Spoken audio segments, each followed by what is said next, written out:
Secret friends, unite!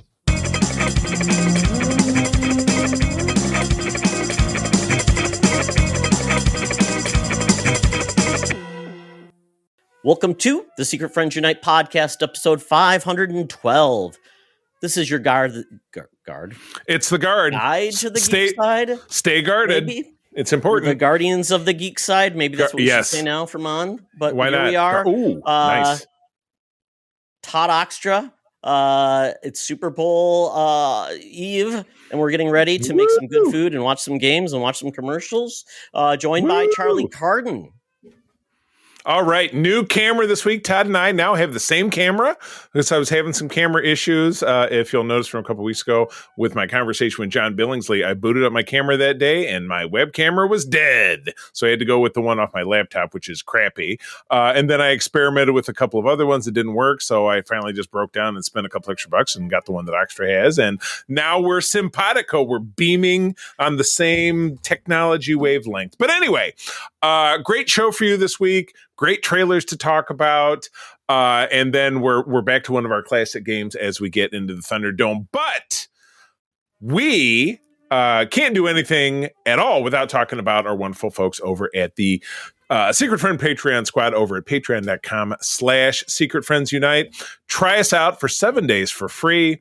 Exclusive content, early content, ad-free content, other perks, and then stay on for as little as $2 a month. A lot of entertainment for only $2 a month can also be gifted at patreon.com/secretfriends/gift. And we've got a gift to talk about just in a moment here. After I talk about these awesome folks like my buddy Derek Trevelyan, the figure dude, Francie, who is the official hairdresser of SFU, our buddy Luke Lore, Mr. Xbox Expansion Pass, and my awesome Uncle Tim down there in South Haven, Michigan. John Sedorf kicks off our Friends with Benefits, Phoenix Sisters Entertainment, Kelly and Crayley.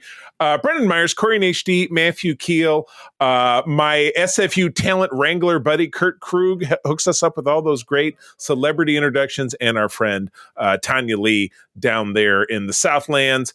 And as always, and Todd's going to jump into this here, we pay homage to the wonderful, nice family of the Twin Cities, Sean, Stella, and Henry, who are hooking us up with something a little bit extra. So, Todd, please. Yeah, good friends of the show. Friend of mine, Sean, been friends with him for almost 20 years in Minneapolis, and he is so excited about the podcast. He wants to make sure more people are checking us out. So he decided, what better way to do this is give away 5 annual subscriptions to Patreon at the Friends with Benefits level. This gets you all our stuff, the audio, the video, all ad-free first, the new content we make, and you also get entry into our Secret Friends Unite Patreon group within our Discord. You get to have comments. You get to pick topics, get your questions on the show first and foremost. So, but this is the easiest way to get into our show and get it for free. And to do that, you just have to do one of 2 of the following things. Subscribe to YouTube, add a comment, take a screenshot, and then you could rate us on our podcasts, which is on Apple Podcasts, Spotify. Rate our show. Take a screenshot. Once you have those screenshots, you can just DM us at Secret Friends Unite at Blue Skies or Instagram, or email us at secretfriendsunite@gmail.com. We'll be taking entries through February, and on March 4th, we'll announce the winners. So good luck and keep entering. Oh my goodness. Very exciting. Well, can scarcely be more exciting than this week's cover from the year 2000, almost exactly 25 years ago, was the drop date of something that I have never heard of. This is issue 12 of Marvel, The Lost Generation. So let's see here. This was a limited series, 1 of 12. So that a la Secret Wars or any of those big maxi series back in the day. Countdown to number 1 begins here. Find out inside why we began at the end. And the other headline says she came from the future to save the past. Lots of different font sizes, only to see, I got to scroll down, it die! And you got a bunch of random ass people lying dead in a pile. One of them looks like a Skrull, that's pretty, and one of them kind of looks like Ironmonger, maybe. The one that's kind of in the middle right, and the Skrull is kind of at the top. I see several Skrulls, actually, and some other green people. So, Todd, what the hell is this book? I have no clue. So this is a Marvel creation written by Roger Stern with John Byrne, illustrated by John Byrne, penciler or inker Al Milgrom. I love it. Al Milgrom is actually going to be an interview we have coming up over on the Spotlight, where Todd's going to have to nod and smile his way through it, which I can't wait to see it. So this is the only issue where the first issue is also issue number 12. So this is a 12-part series, Charlie, and they started going backwards to forwards to backwards. So essentially, you're getting the end of the story first. I get the marketing strategy. They knew it was terrible. They knew it was going to get canceled. So they dealt an entire story in what. So if it's one issue, is it like 300 pages long? No. There were 12 issues. Oh, but the first one released was issue number 12. So it was a countdown. It was a countdown. It was kind of doing a Tarantino where you're telling the story out of order, except it's going backwards through time. So essentially, this is about the gap between Steve Rogers, Captain America, and think of like Spider-Man. Okay. And this is the in-between. These are new Marvel creations that were taking kind of that gap. The Lost that Generation. Era. So think of like that. So think of like 46 to or whatever the era was when Roger 45, I guess 44. Yeah, 44 to like 61. So like Fantastic Four. So think of that. So these are all characters that you've probably never heard of. And some of the characters' names, Charlie, I'll just say them off to you. Are they Yeti? One question: Are they new characters that are made to be old, or are these real old timey characters? Or don't we know? I couldn't even tell you, Charlie. Okay. We've got Oxbow, Templar, Squire, Mako, Pixie, Black Fox, Gadfly, Walkabout, Eternal Brain, Mr. Justice, Riot Act, Effigy, Firefall, Flatiron, supporting characters, Nocturne, Cassandra Locke. And the great part about this book, Charlie, there's other characters, including Thunderbolt Ross, Reed Richards, Sue Storm, Henry Pym, and Doctor Strange. Hold on a sec. I've got something that I know who one of these characters are. Just today, and I put a picture on my Instagram, April and I went through my comics. We picked out 8 comics that we liked. We framed them, put them on the wall in my office. One of the books I pulled out was a polybagged 1993 annual, because that year all the annuals were polybagged with a trading card. I had the Spectacular Spider-Man. The polybag card was Nocturne. Boom, one of these characters. Yep. There you go. But I don't know if it's that character, Charlie, because if I'm looking this, it says in issue 12, all but like 2 of these characters don't die in this book. Okay. Is Nocturne Nocturne is dead as well.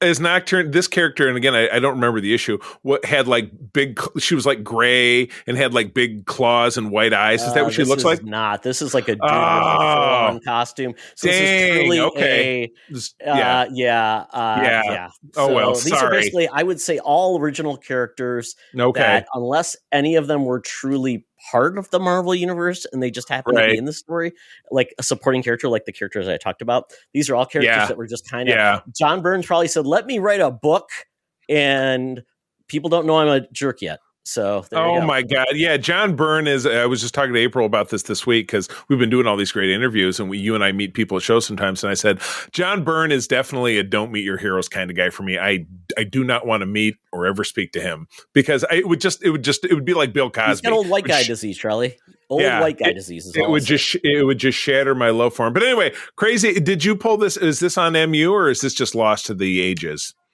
I believe it is on MU. It is on MU if you want to read it. How interesting. My goodness. Well, that might be a challenge for you. Not for me. I guess. Yeah. Oh boy. All right. Well, with that, someone else who celebrated Y2K with a centennial and a bunch of excitement was our senior news correspondent, Madam Webb, who turned 100 on January 1 of 2000.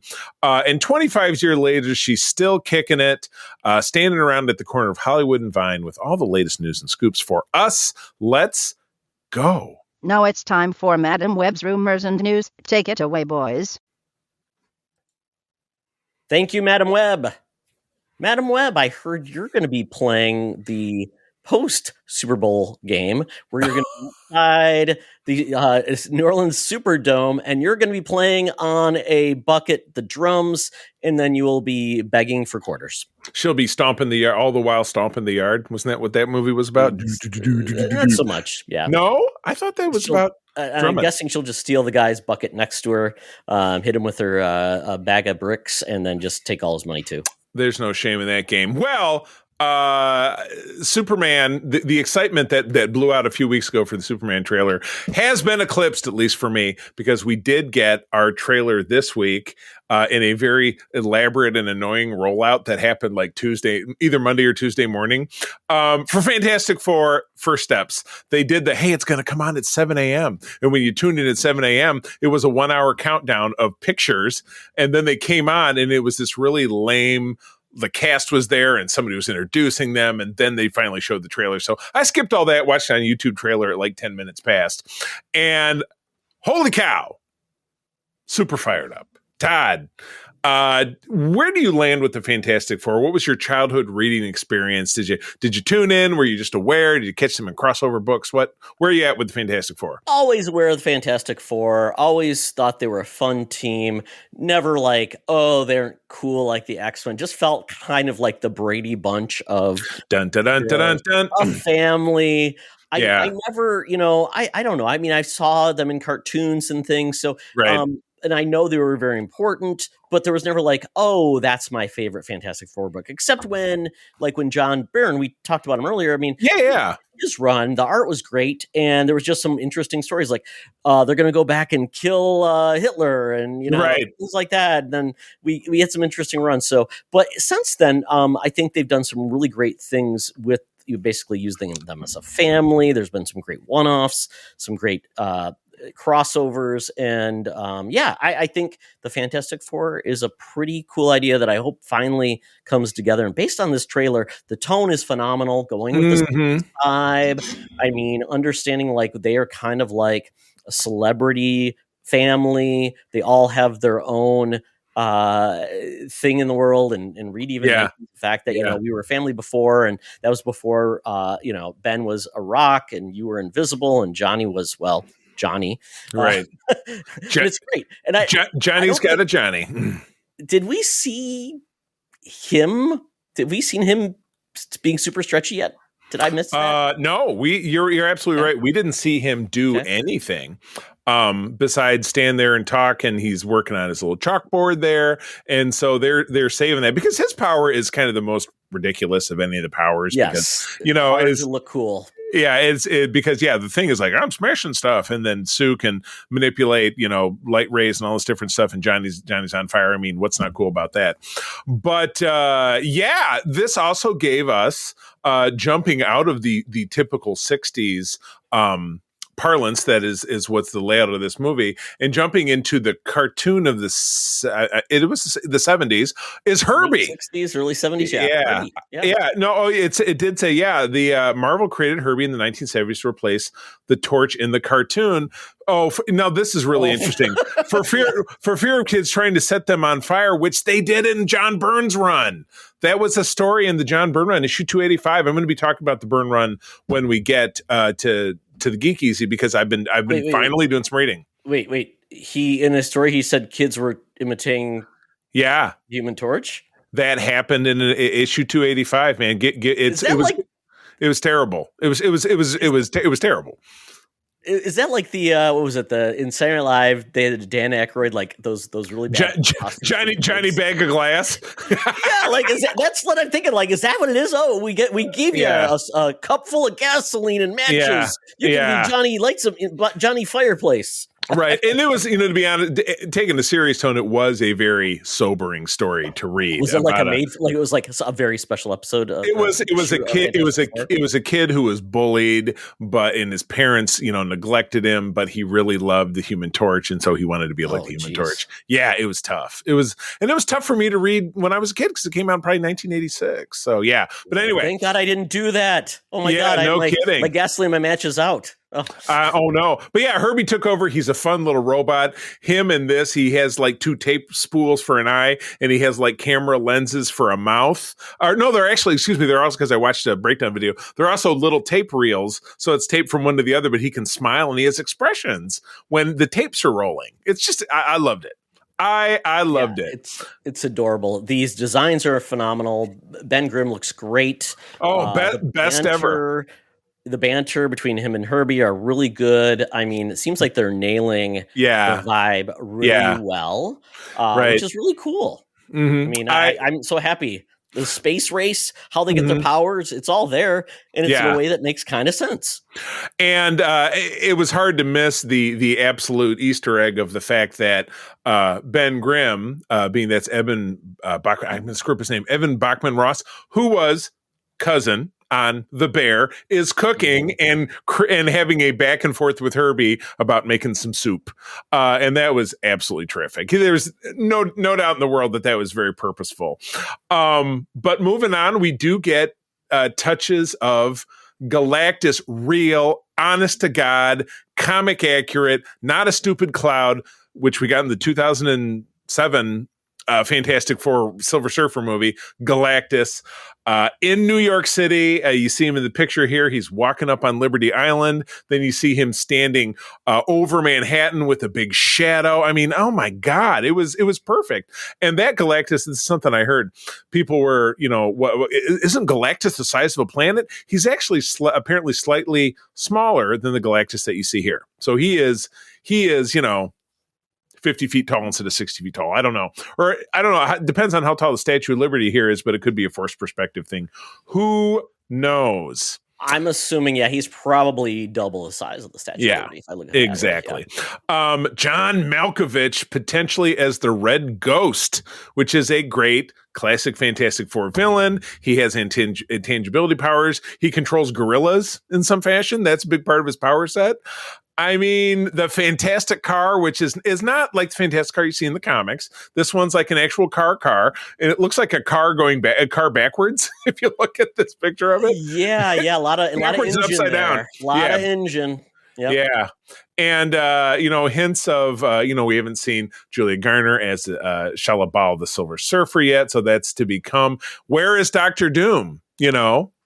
How's that going to factor in? Because you figure it's got to in some way, shape, or form. But oh my gosh, Leone's in this movie. Paul Walter Hauser. Dr. Doom, like you said, Robert Downey Jr. So this is the first trailer. We will get more. This movie's not coming out until July. So this is we're 5 months away. It is interesting. I hope we do get, quite honestly, what I always hate.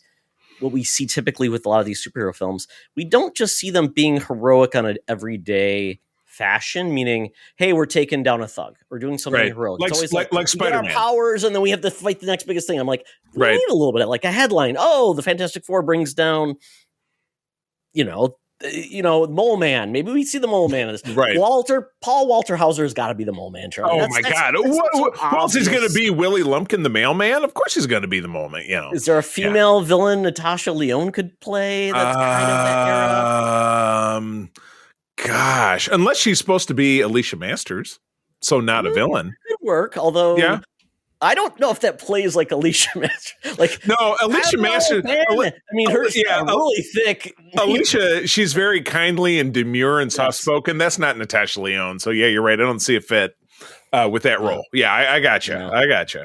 Maybe she's playing like Joan Rivers of the time or something like that. That would work. I mean, oh my God, this movie plus July has 2 other enormous releases, one that may or may not be a big release, but we'll talk about it in a minute. But Superman and those are at opposite ends of the month because I believe Superman comes out on the 11th. This is out on the 25th. The other movie we're talking about comes out 4th of July weekend on July 2. So I think July feels like the most like kind of action packed at the cinemas that we've had in a lot of years as far as number of big releases. Yeah. 2025, since 2019. 2019 was probably the last big year that was the biggest box office year of all time. Yeah. And everybody says, survive until 25 because that's when all these big movies are going to come in. They're going to kill the box office. It's going to be huge. So I hope that's true because, it's like we get a couple that surprise and a lot that disappoint. Like last year, we had a lot of disappointment. So hopefully big time. we get these movies that are supposed to deliver. And quite honestly, I feel really good about Superman, feel really good about the Fantastic Four, which big time. At times, neither of those franchises have really delivered on their promise. So hopefully that's very true. Yeah. Particularly at the box office. Fantastic Four has never delivered at the box office, and Superman was one of the first huge superhero films, and then it was all a downhill trajectory from there. It was just a little bit of maybe you get something that delivers on, but it was always uneven. It's like, it delivers this really good, but it didn't do anything. Like it's either too busy, too boring, too weird, too much Richard Pryor. Too much, or too much canon films with Superman 4, Nuclear Man. All right, well, let's move on, if that works for you, to talk about looking at, and we even had a question by our pal Sean Nice this week about getting started reading some Fantastic Four comics, because you got 5 months. I know I'm going to be reading a lot of FF comics in the next 5 months, which again, I'll talk about in the Geek Easy because I've already started. But we have a list here from Todd Loves Den of Geek, from the best Fantastic Four comics of all time, ranked. So let's kick this. Are we going to go through this bit by bit? Or are we going to pick out little bits? What do you want to do? Really quick. I'll start with 15. It's called Frightful. This is Ultimate Fantastic Four 30 through 32, which was a series I never really got into, but it's most well known. It's Jonathan. I read a couple. Brian Michael Bendis. Well known for bringing in the Marvel Zombies, which is really cool. Just kind of out of the blue. Really cool idea, and the fact that was kind of their main contribution as the Marvel the Ultimate part of Fantastic Four. So I'm like, that is a really cool idea. I've really loved those Marvel Zombies books, and we're obviously getting a Marvel Zombies animated series, or at least show. So I'm so glad that people remember that this is where it all started. Absolutely. 14 is the first appearance of Dr. Doom in Fantastic Four number 5. This one I did read recently, but this was Marvel's first super standout single solitary supervillain, and someone who has become increasingly important as time has gone by, just not on the big screen. Even though they did roll him into the Fantastic Four films that have been all 3 of the 4 films that have been produced, even though the first one didn't really make it to the big screen, had Dr. Doom in them. But yes, he's the biggie. This is a kind of a weird read because it's Stan Lee at his most Stan Lee-ness, with his huge word bubbles and everybody saying everything that they think. It's like Randy Newman. There's Randy Newman singing about what he sees. That's reading Stan Lee. Dr. Doom likes to make a day sad. Burp, derp, burp. I hope there's a Dr. Doom song in this by Randy Newman. That'd be even better. Oh my God! Is Randy Newman still alive? Right? He's still doing all the Toy Story songs. You've got a friend in Doom. Da-da. He's been AI'd probably. They just say, AI make a Randy Newman song. Now he's a hologram. All right. Well, this next one, this more recent one, but go ahead. Yeah, Fantastic Four. This is a run that has an awesome cover. It's an Alex Ross cover where there's the living brain with eyeballs chasing the Fantastic Four. Oh my God. It's called The Impossible is Probable, issues 12 through 17. This is from the 2023 run. Right. Basically, Ryan North is involved in this as the lead writer, and I'm looking to see the main focus of this. It's an alternate universe ruled by intelligent dinosaurs, ends with the China brain, a 3-part story. It's named after a real-world thought experiment that imagines what would happen if each citizen of China acted like a single neuron in a larger collective. So that's the brain. How interesting! And if this is the 23 run, this is, if it was issues 12 through 17, this is very recent. So 2022 is probably when it started then. And this is more along lines. It's kind of like this is taking those odd stories that Fantastic Four used to do. Like they'd go to the negative zone and they run into a nihilist or something. This is kind of going back to like what Fantastic Four does best, is just weird science fiction adventures. Absolutely. I'll cover these next two. Fantastic Four Annual 6 from 1968 is the birth of Franklin Richards. So this was our first Marvel baby if I'm not mistaken, because we were so early on there. Marvel's really first comic of the, what do they call it? The Silver, is it the Silver Age? I always get my ages mixed up. They're the Silver Age.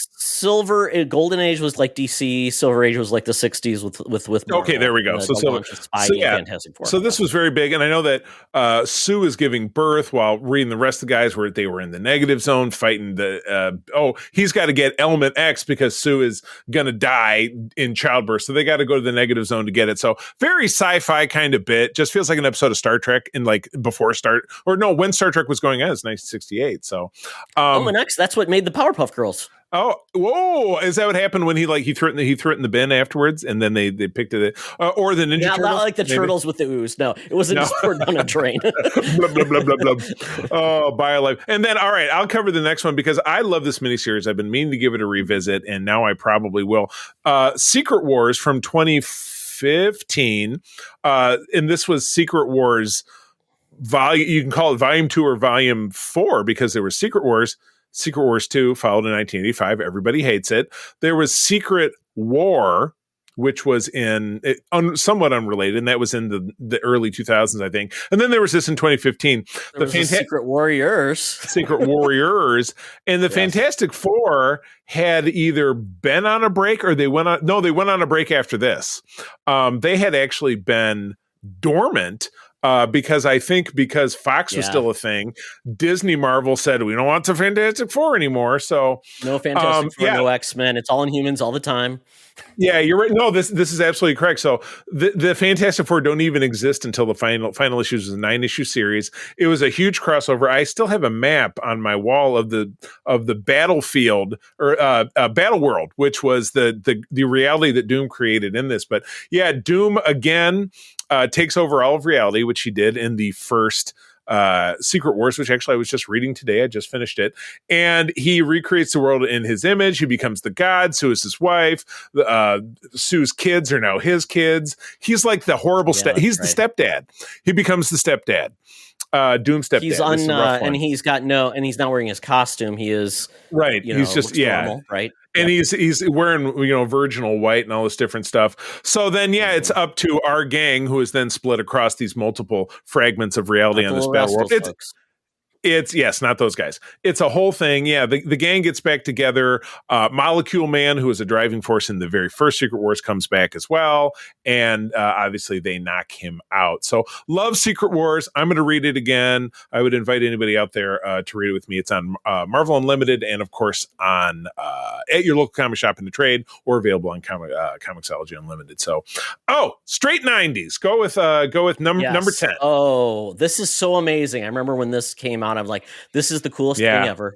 Number 10 is the Fantastic Four, new Fantastic Four, issues 347 to 349. Two of my favorite creators of all time. Walter Simonson, who you know from his great work he did on Thor, and also Art Adams, amazing artist who did X-Men books. Yeah.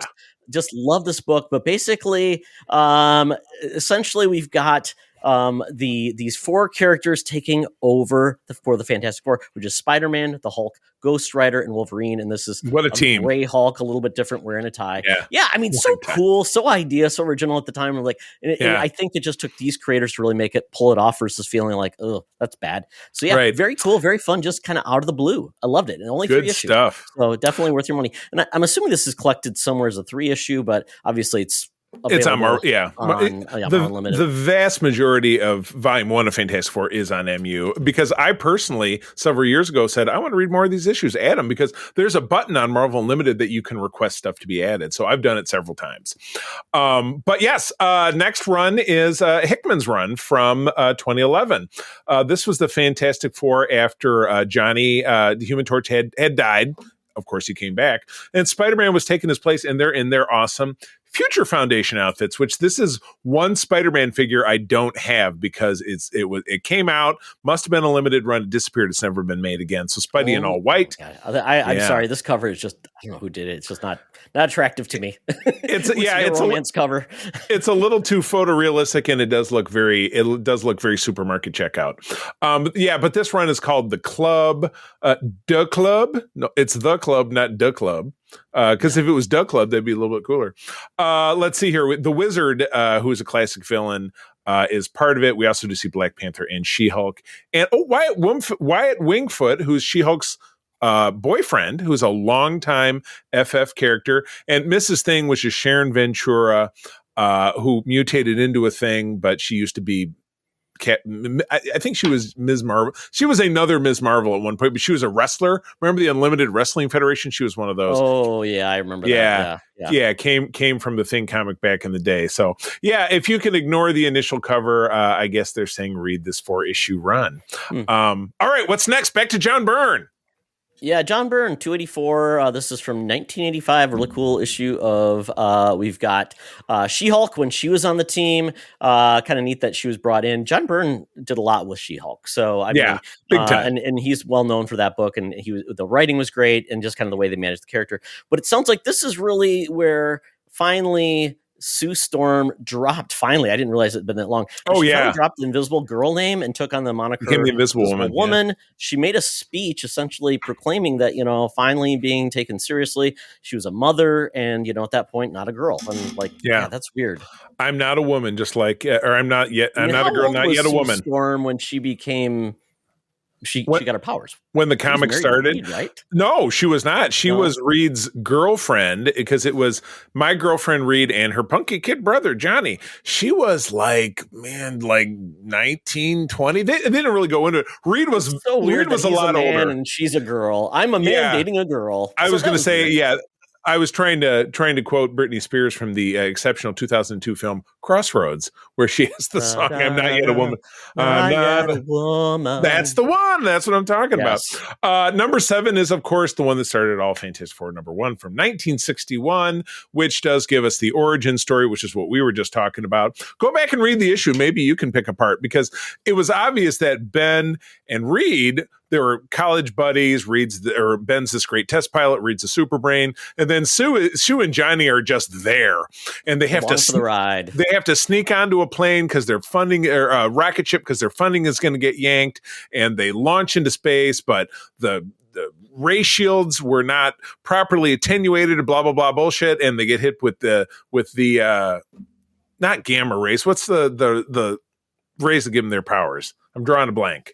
Infantile rays. I don't know. And it probably says in this, and I'm not reading it. It's the cosmic rays. Cosmic rays, yes. Cosmic rays. And yes, they fight the Mole Man, as Todd was saying. So that's a lot happening in one book. It was. And powers fly from space, fight the Mole Man. And the cover is one of the most iconic images in all of comics, without a doubt. Yeah, it's been used in a lot of things. All right, what do we got next?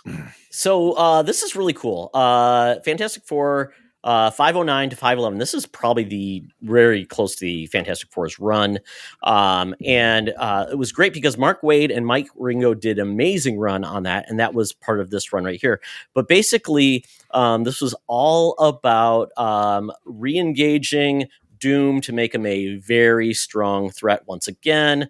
Bracing. He basically embraced spiritual elements, which was weird.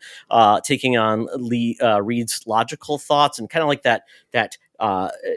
Doom has always been part of the mysticism. He had to go down to hell with Doctor Strange to save his mom's soul. It was weird, but this is kind of like, once again, Dr. Doom fully embracing the science with the mystical to become a real threat. But I love this run. Mike Ringo is no longer with us, but really great run.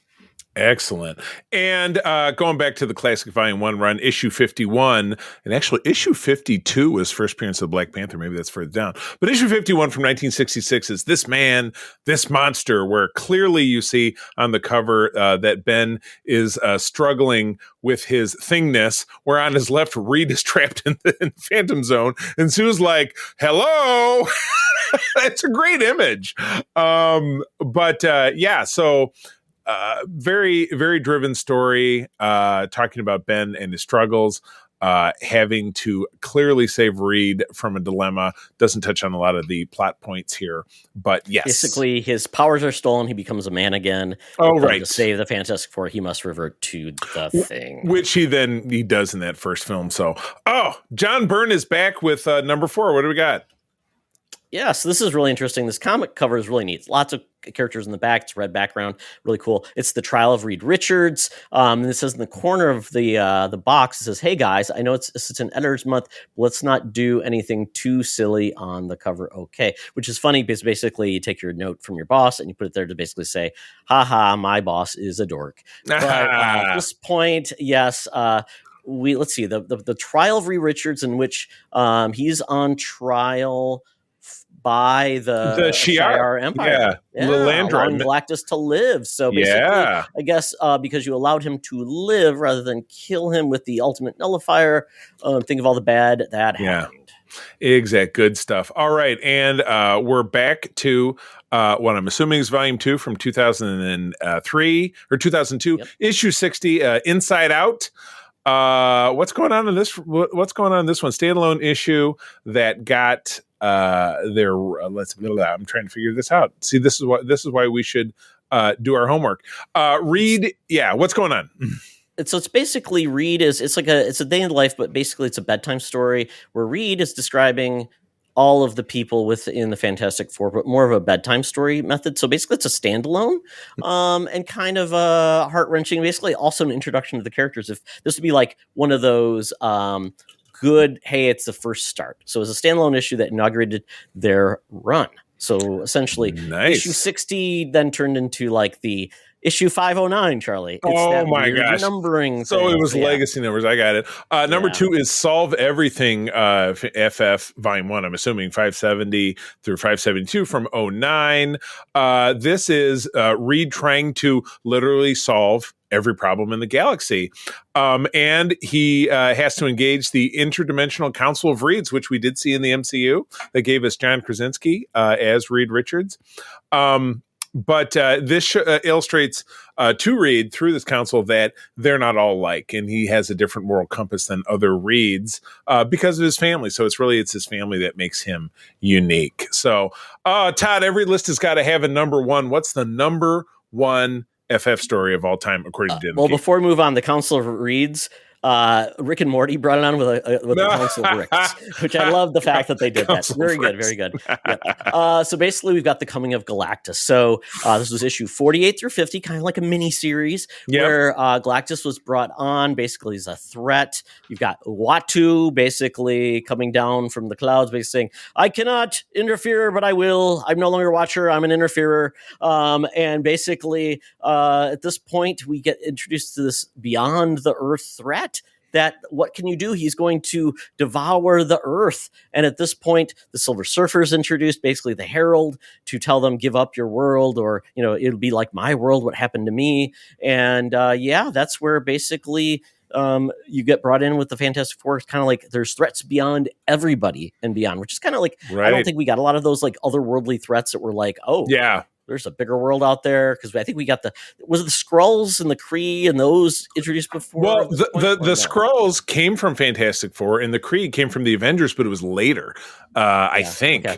Yeah, so it was definitely the Fantastic Four, and again, they tackled a lot of the events. They spent a lot of their time off Earth, which is what made them a lot different than other teams. So, but again, I'll touch a little bit more about that in the Geekies when I start reading. So Todd, Jurassic World, you haven't seen any of those films, right? You were like, nah, I'm going to skip them. So I've only seen 2 Jurassic Park movies. Okay. Because there were 3 Jurassic Park movies, and this is now the 4th Jurassic World movie. So the Jurassic World has eclipsed Jurassic Park as far as number of movies. And the last one was the Legacy crossover one, and it really didn't do well at the box office, which to me calls into wonder how this next film is going to do. We're getting Jurassic World Rebirth in this summer. It's the 3rd film that's coming out in July.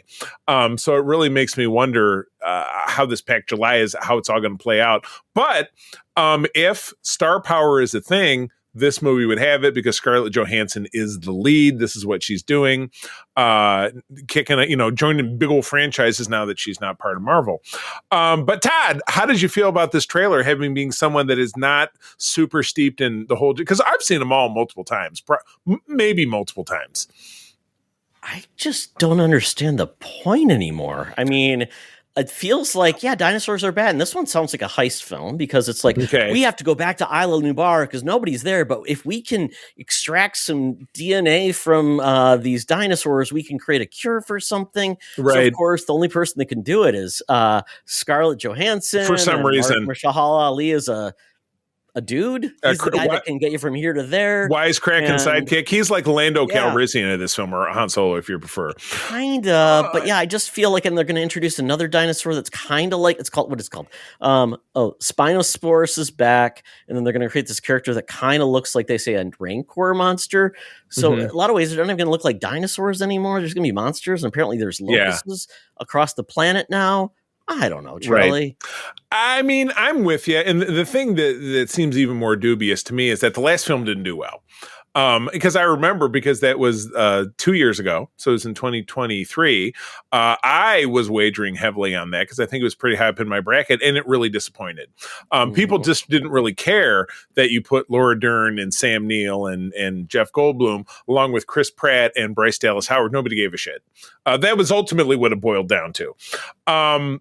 Yes, we got Gareth Edwards handling the directing. Was he the guy that directed Rogue One? I know I feel like he's a Star Wars director, or maybe he did last. He was. He directed. Gary Whitta wrote, and then somebody else basically came in. So the guy that's now in charge of Andor, he was actually brought in too to kind of fix some of those things. So, okay.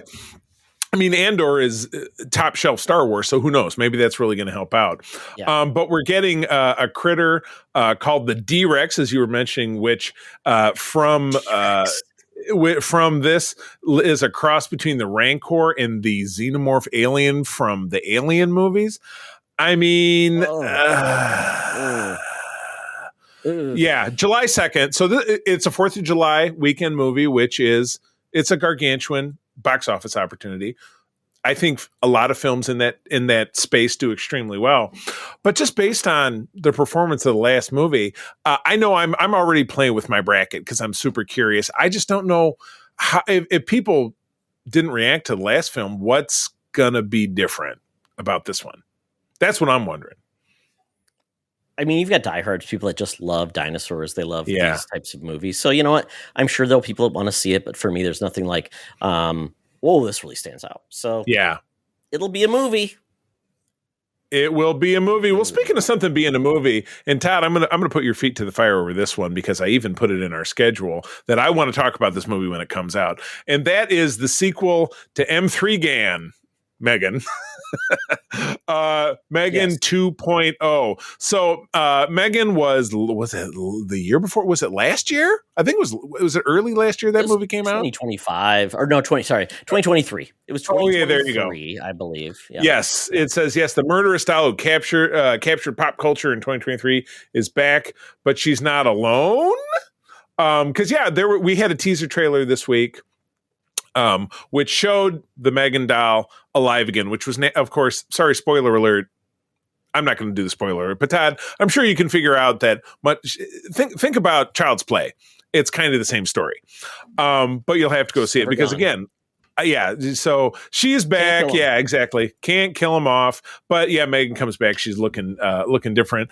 And full trailer is coming, but we got something very brief, which is just a silhouette doing the dance that we saw in the first movie. And then it comes out and she has this creepy, weird face. And who would buy that doll? It was like, who the hell would buy the My Buddy doll who is Chucky?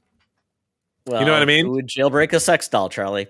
You never know. I mean, I could understand that one more than I could understand this, without a doubt. I do like the plot of this movie where essentially now Megan is essentially brought back to take down this organization that stole the AI that made Megan, in basically to fight the other creation. Which is the Jedi chick from Ahsoka. Yeah. So like, I love this, that basically it's now she's going to be like, is this going to turn into an action film? Right. It's just like, now she's taking them down like, Battle Angel Alita. I don't know where this is, but I'm like, okay, now I'm bored. They're just going to go crazy.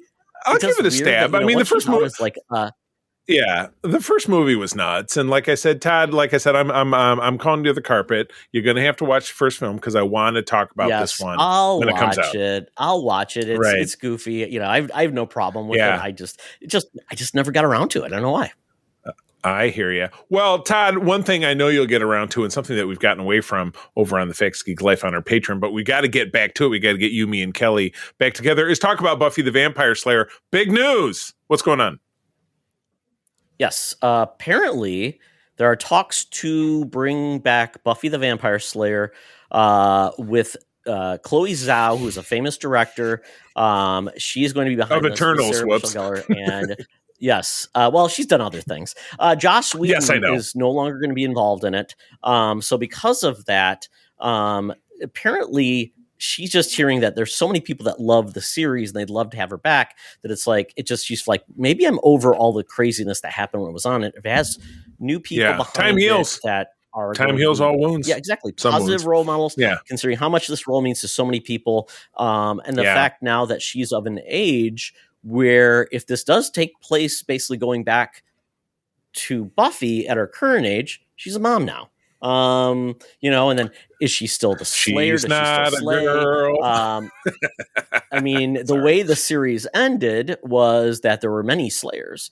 And in the comic series that followed it up with season 8, season 9 by Joss Whedon, basically continued as if the show continued in comic book form. Yeah. So there's elements they could use from that. I don't think they will. I think not. They rarely do. Now that she's. Yeah. I mean, it's 20 some odd years later. I would assume they would just do something new with it, reimagine it. They will need great writers because that was what's really made Buffy the Vampire Slayer fun was the way they handle teens in a modern lens and have fun with it. So Disney owns it. It's not going to be like it, but yeah, it's not going to be like that 90s show where it's going to be like, now everybody's grown up, but they got kids too. I mean, I hope it's not something like that. Hopefully it will embrace, like you said, because I've been watching the show through our Patreon segment, The Facts Geek Life. That's one of the shows that we've talked about. Kelly Gentner, who is part of Phoenix Sisters, has done that with me. Todd joined for the most recent segment. It's very fun. It's definitely a slice of the 90s, but how do you think this is going to do? I mean, you've got a great director. We're talking about a TV show, not a movie, right? So, I mean, because you've got like a cinematic director.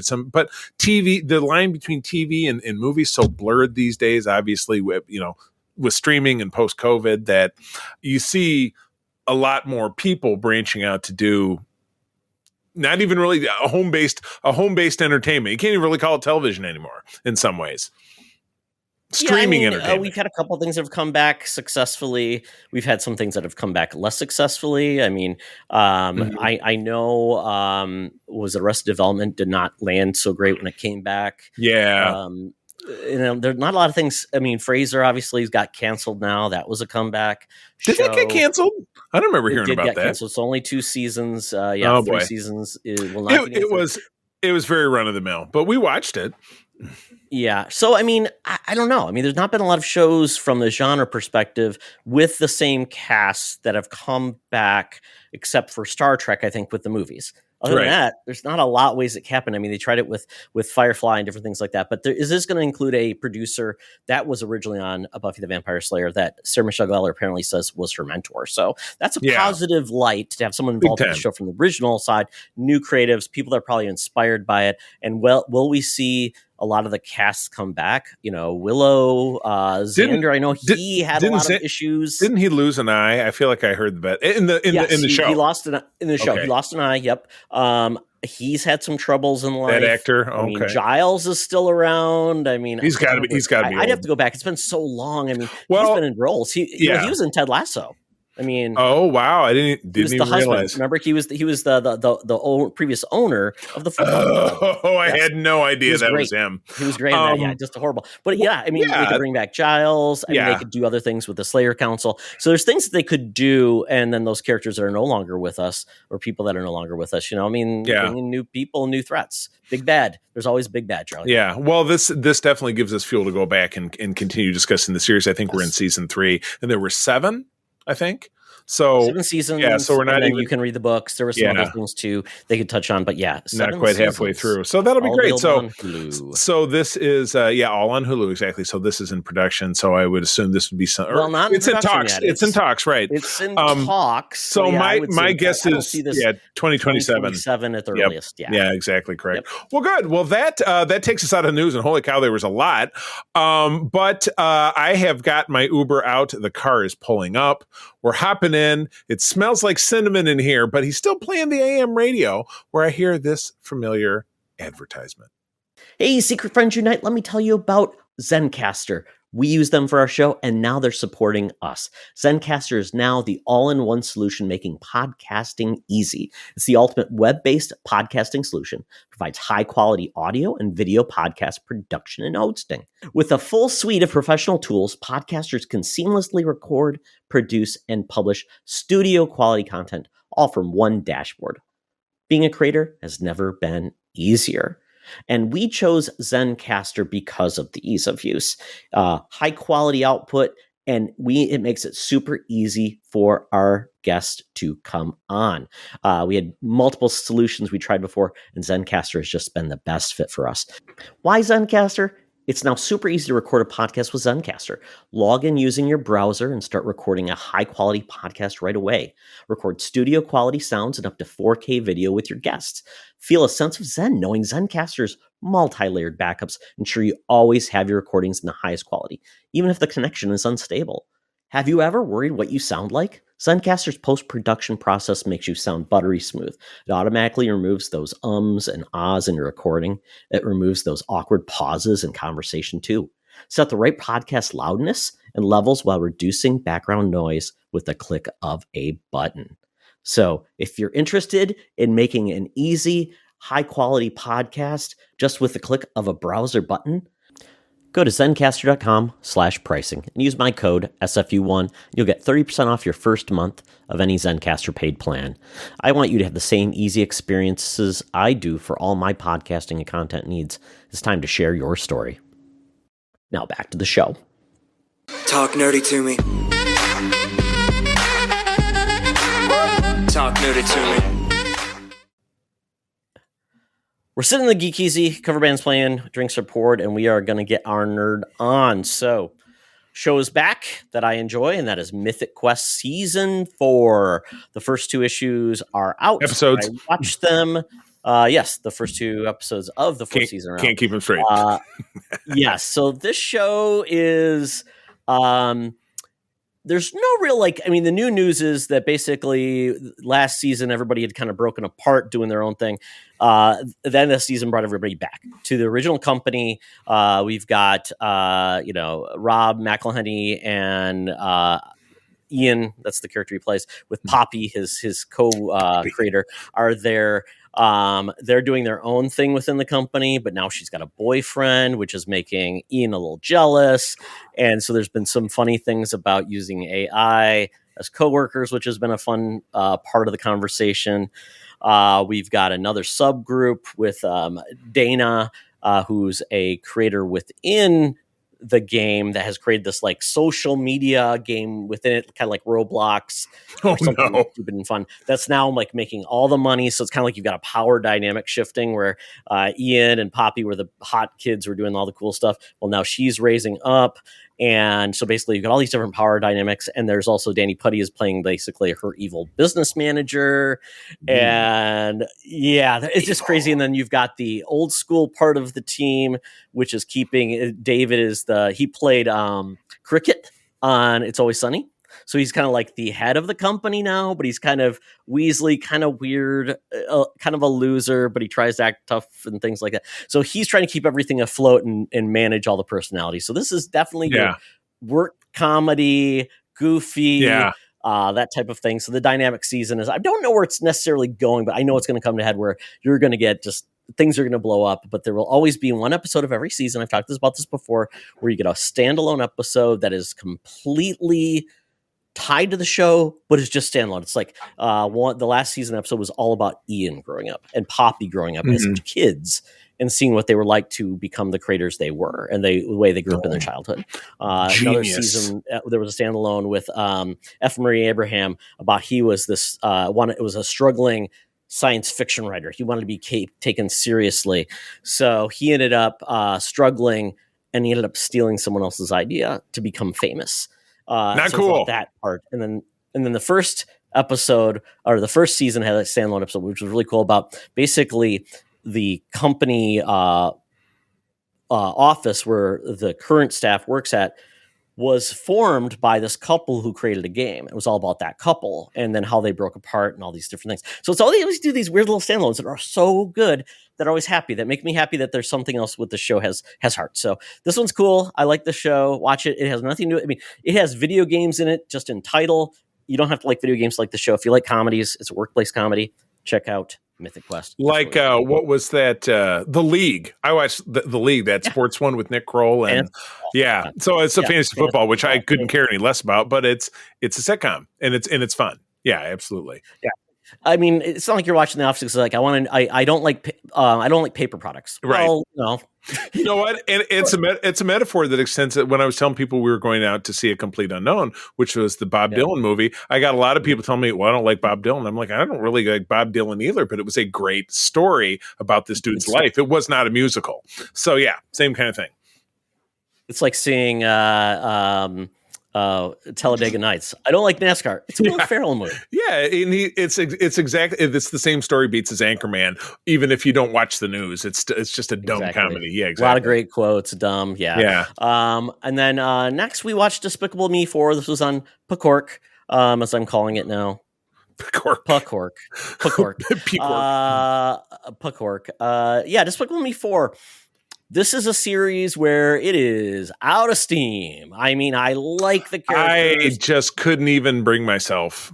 You must have just been playing roulette and said, "Why the hell not?" I mean, did anybody want to watch it? Was your wife or your son like, "Yeah, let's give it a shot"? Well, we like the series of movies. We've always enjoyed them. I mean, Will Ferrell played a French guy in this as like the villain, kind of funny. Yeah. They brought in a sub Texas. Now they got a baby in it. So once there's a baby in the mix. Yes, you know exactly what I'm talking about. Gru is trying to become a good guy, but he's kind of brought in. There's a subplot about a next door neighbor girl who will Gru is put into federal protection, so he's trying to be somebody else. Oh my God! Little girl across the street wants Homer to become a supervillain. So Homer Thompson of Murder Lake, is that his? Exactly. Yeah. And then he's brought in. Basically, his identity is going to be revealed. So he ends up helping a little girl who wants to be a supervillain. Like he does a deal.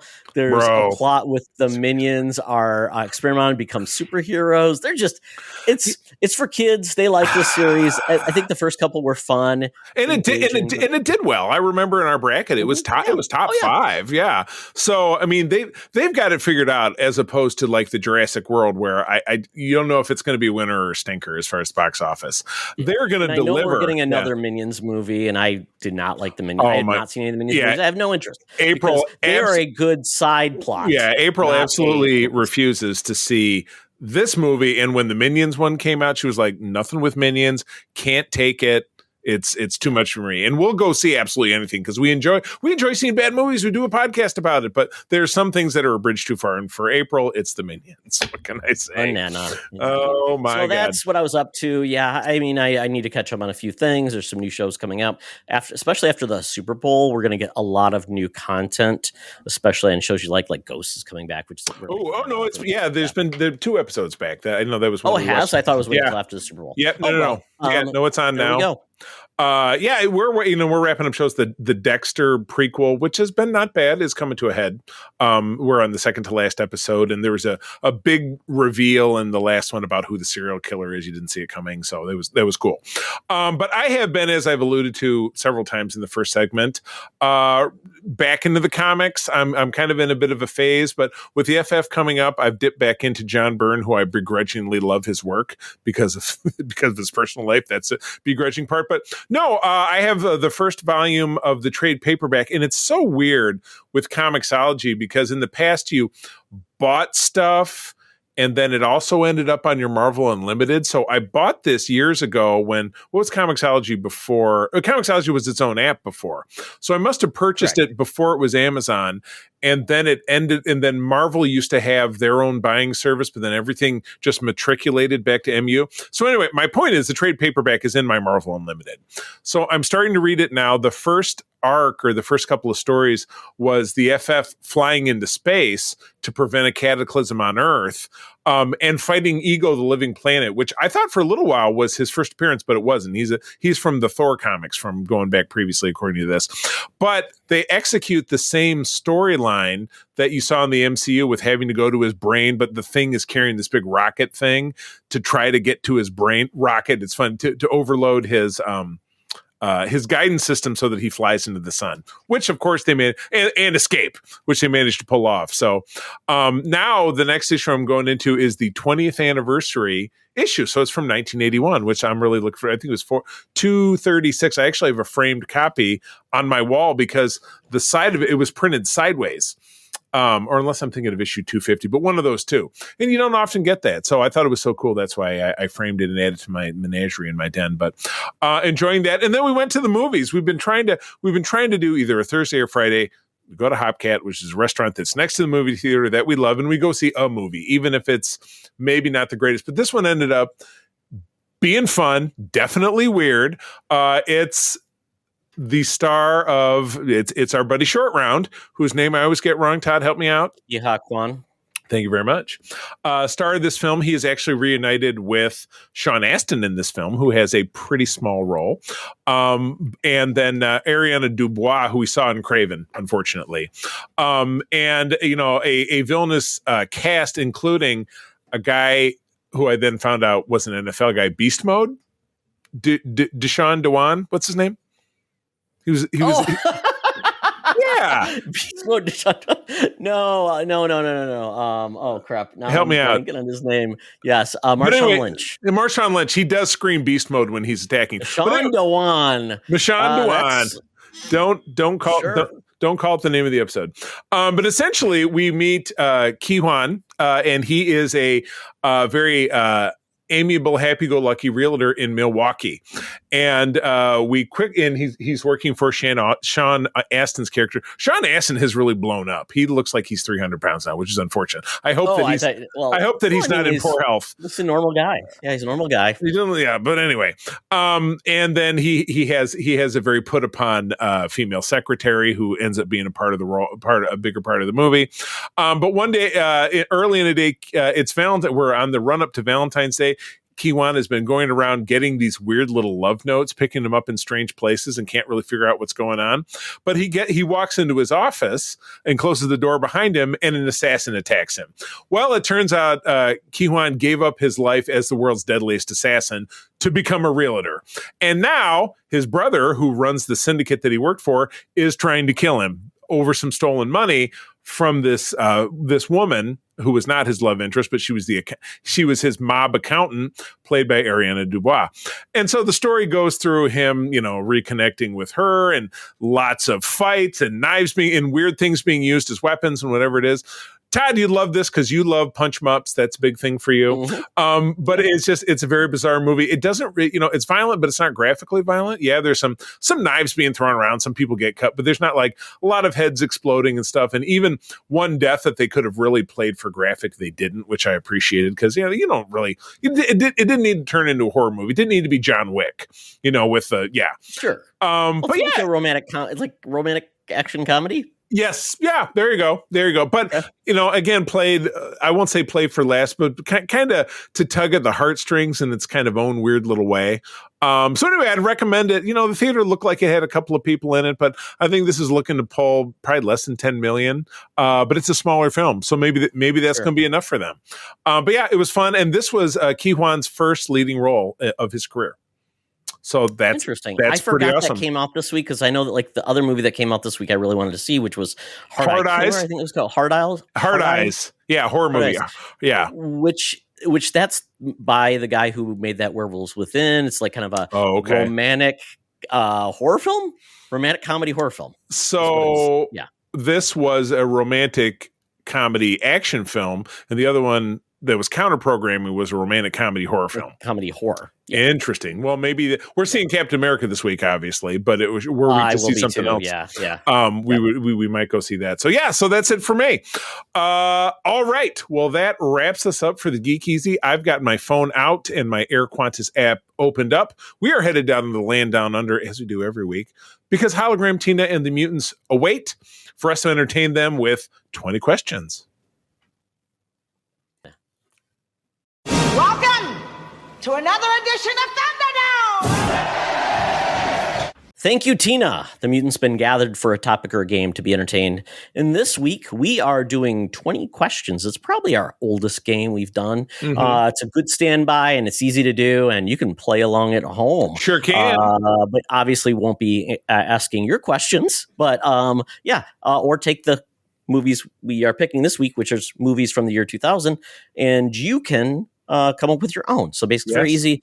I will be guessing first. Charlie has picked a movie from the year 2000. I get to ask 20 yes/no questions. And on the 20th, after the 20th guess, I actually have to choose a movie. So with that, I will ask my first question. And that is this an action film? It is not. Is this an animated film? It is not. Is this not animated, not action? Is this a musical movie? It is not. Okay. Is this a drama? No.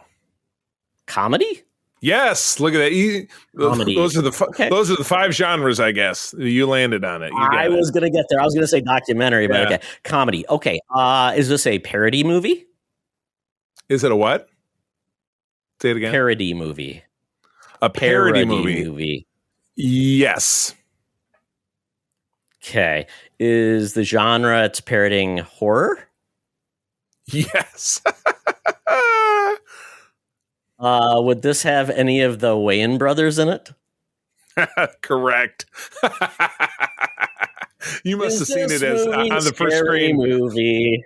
That is correct. Yeah, you must have seen it. I shouldn't have picked from the first screen because I'm sure you typed what I typed into Google. Just had movies from years 2000.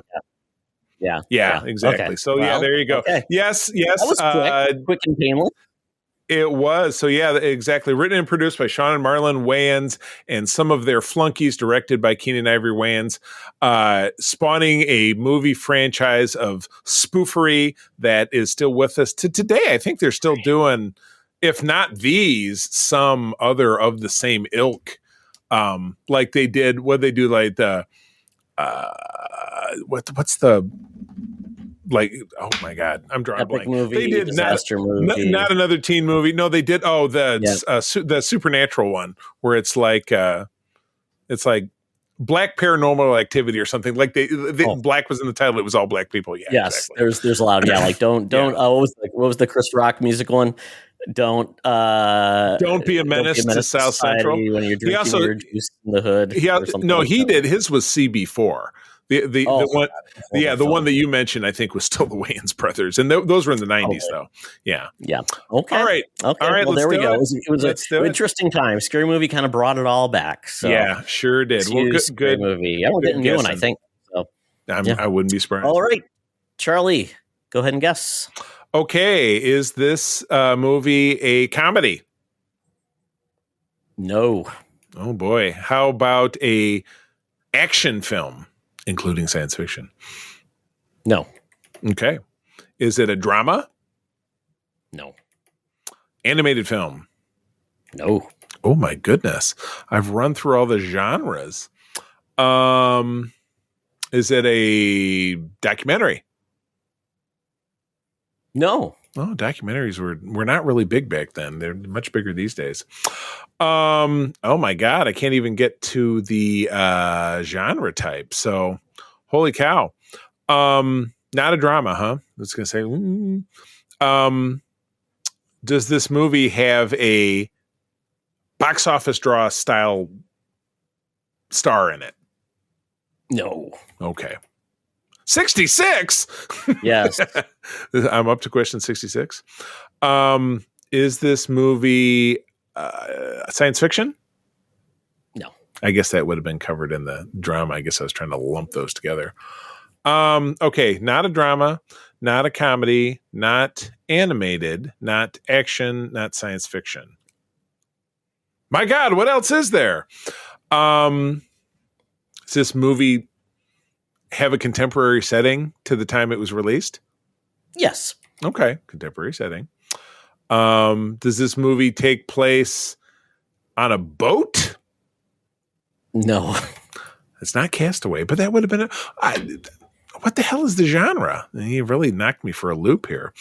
And no box office draw kind of thing happening. Was this movie a financial success at the box office? Looking at the numbers, I would say yes, but I would not say, ooh, Ooh. Was this based on its movie, numbers, I would say it was not a dog.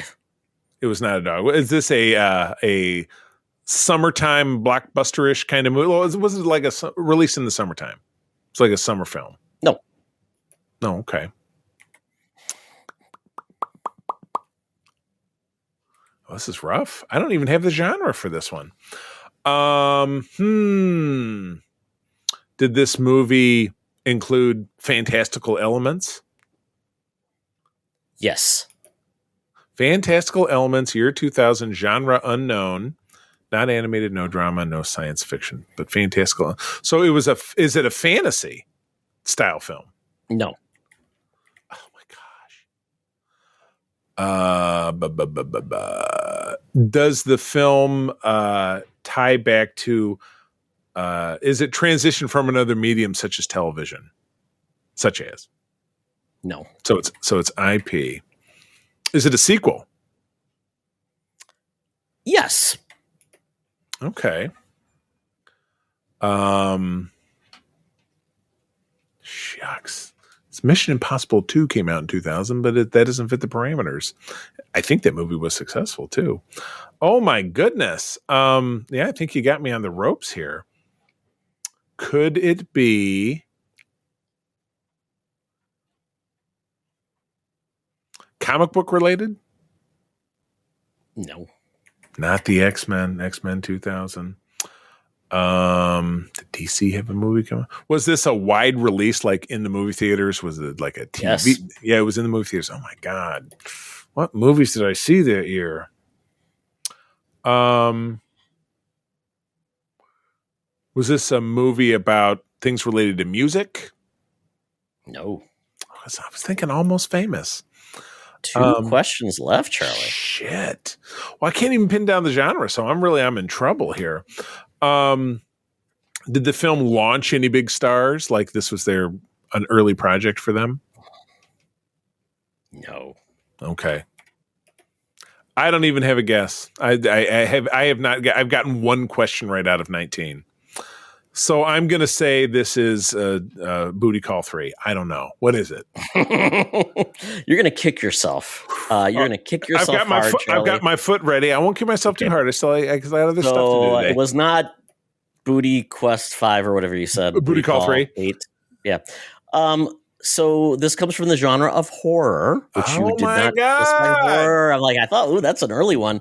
That really would have led you, and I think, to be more successful. This was a sequel. Was successful based on the money it made, but not based on its predecessor, which was a huge hit in the year 1999. Created a genre within horror that has been used many times in movies as paranormal.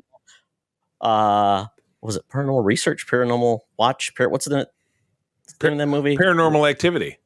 Yeah. So what would this movie potentially be? It's the Blair Witch Project, isn't it?